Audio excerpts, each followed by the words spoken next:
collective responsibility. Do you know what that means?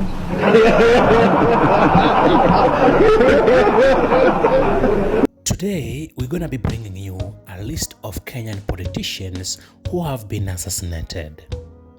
Throughout Kenya's history, several high-profile political figures have been victims of targeted assassinations, which mostly occurred at a time when the country faced political instability.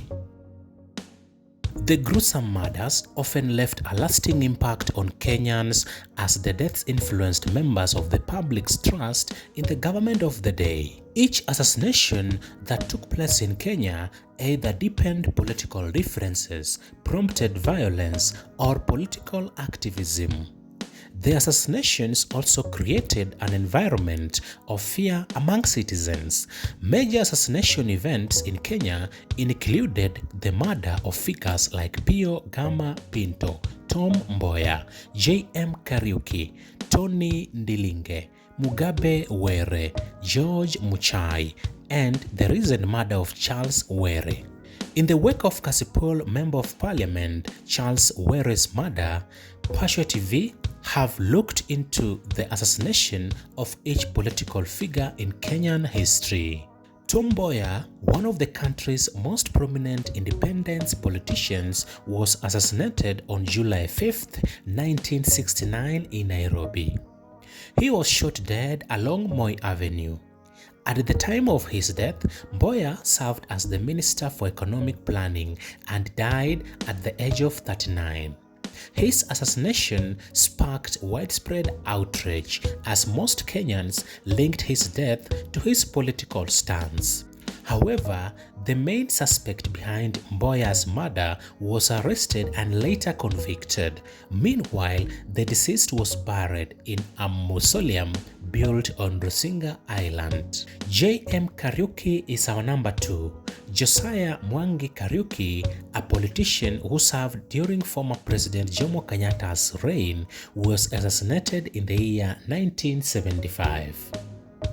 His remains were found in Ngong Forest by a herd boy.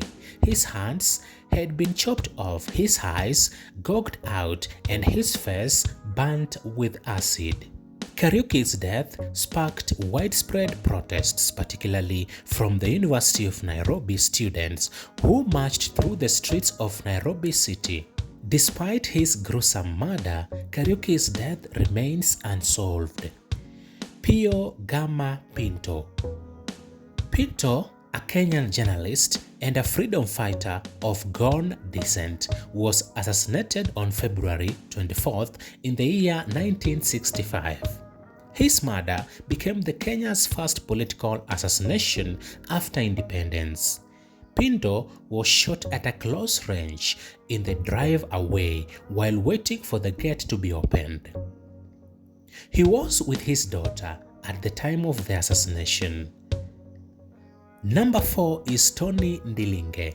The former KlLLED MP was assassinated in the year 2001 after gunmen shot him twice in the head as he parked his car outside a bar in Nairobi's Githurai estate. A section of opposition leaders at the time termed it a political assassination, and Ndilinge was considered a major critic of former President Daniel Moi's government. Mugabe Were. The former Embakasi MP was assassinated in the year 2008 on 29th of January. This happened just weeks after the disputed 2007 general elections. He was murdered at the time when the country was experiencing severe political and ethnic violence. George Muchai. The former Kabete MP, George Muchai, was assassinated in the year 2015. He was returning from a family dinner when a group of armed people in a car stopped him before shooting him alongside his 2 bodyguards. Charles Were, the now former Kasipul Member of Parliament, was shot dead by unknown assailants on Wednesday, April 30th. At the Ngong Road near City Mortuary roundabout in Nairobi. According to the police report, on that day evening, At around 7:30, a white Toyota Crown vehicle stopped at a red traffic light on Ngong Road. Minutes later, a motorcycle carrying a rider and a pillion passenger stopped alongside the Toyota car. The pillion passenger approached the vehicle and fired shots at the MP before jumping back onto the motorcycle and speeding away. Attempt to rush Were to the hospital proved futile as he passed away moments after arrival at the Nairobi hospital. The slain legislator's final journey will begin with a Requiem Mass at Holy Family Basilica on Wednesday, May 7th, followed by the transfer of his remains to his rural home on Thursday ahead of the burial next day. Homa Bay Governor Gladys Wanga has committed to providing support for the funeral preparations, including improving the Kabarok Road leading to Were's homestead.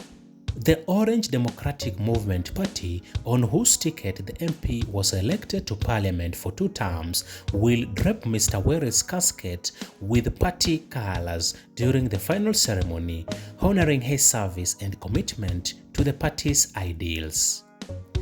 A delegation of MPs will conduct a site visit to Mr. Were's rural home on Saturday, May 3rd to coordinate with local teams. Meanwhile, the post-mortem examinations is set for Monday, with Parliament having tasked Teso North MP Oku Kaunya and his Seme counterpart Dr. James Nyikal with supervising the exercise.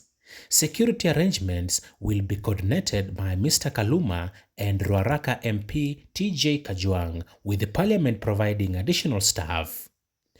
An online fundraiser has been organized with Kabondo Kasipul MP Eve Obara, Nairobi Woman Rep Esther Passaris, and Kigumo MP Wangari Mwaniki, managing contributions from parliamentary colleagues, while Governor Gladys Wanga has been tasked to liaise with other government branches. Funeral arrangements at the deceased MP's Nairobi home is being led Dagoretti North Beatrice Elachi, Kisumu East's Rosa Buyu, and Dr. Obara, ensuring access for Munas paying their respects in the capital.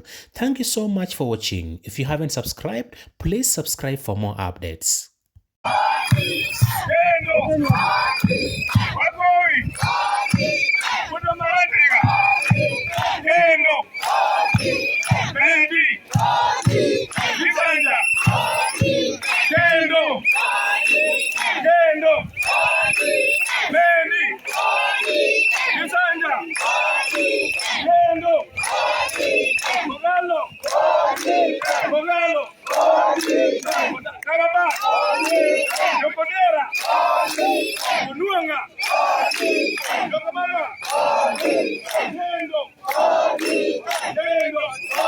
Before the latest fracas, I went into a funeral in Godonyango, which after the funeral,